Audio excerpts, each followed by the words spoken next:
Le modèle GMF, en fait, c'était de façon classique calculé pour être sur une clinique de 10 à 12 médecins.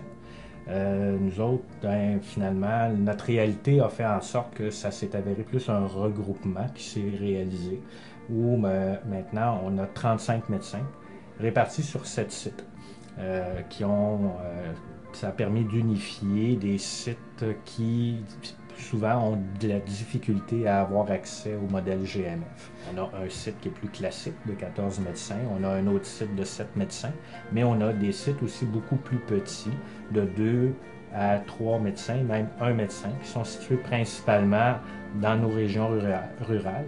Et puis ça, ben, c'était une des difficultés des gens dans le milieu rural de pouvoir avoir accès au modèle GMF parce que les critères font en sorte que souvent ils n'ont pas le bassin populationnel pour être capable d'avoir accès aux ressources du GMF. Je suis infirmière clinicienne ici au GMF. Je travaille conjointement avec les médecins, ce qui permet pour les patients d'avoir une meilleure accessibilité aux soins et aussi une coordination, de voir avoir une vue sur les problèmes de santé là, que le patient peut avoir, autre des fois celui pour lequel il a discuté avec le médecin, aussi d'avoir une meilleure idée de sa santé globale. En même temps, ça permet de faire de la promotion, de la prévention, du dépistage auprès de ces personnes-là, aussi d'être en liaison avec le CLSC, les services de première ligne, et aussi les services de deuxième ligne, parfois qui sont nécessaires pour le traitement ou pour le suivi du patient. Les patients nous disent à quel point ils apprécient cette nouvelle façon de faire. Parce que, premièrement, ça leur permet, beaucoup de nos protocoles font en sorte de pouvoir compenser tout ce qu'on appelle le non pharmacologique dans l'approche des maladies chroniques, entre autres. Alors, on sait à quel point, pour l'hypertension, pour le diabète, il y a des pilules, mais je veux dire, tout ce qui s'appelle le non pharmacologique, qui est souvent passé de vitesse, malheureusement, dans nos rencontres, ben, nos infirmières, leur tâche première, ce qu'on leur apprend, c'est que c'est de ça dont vous allez vous occuper.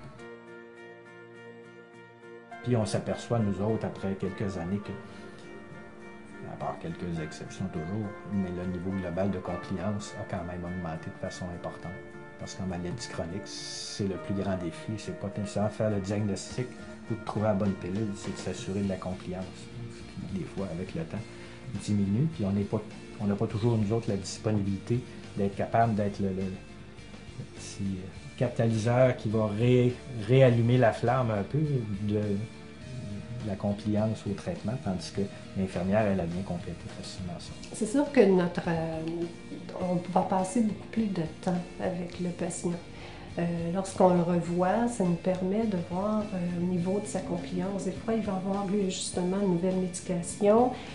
On va pouvoir regarder avec eux autres s'ils la prennent, prime abord, si on fait des changements. Et là, c'est là la promotion puis la prévention pour les habitudes de vie qui reviennent énormément lors de notre approche. Puis en même temps, bien, ça permet de voir leur compréhension aussi qu'ils ont eue lorsqu'ils ont rencontré le médecin.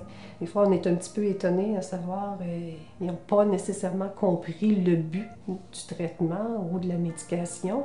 Puis ça permet aussi à ce moment-là de comprendre et de les aider finalement là, à mieux accepter que ce soit leur médication ou le traitement comme tel, puis à le respecter davantage.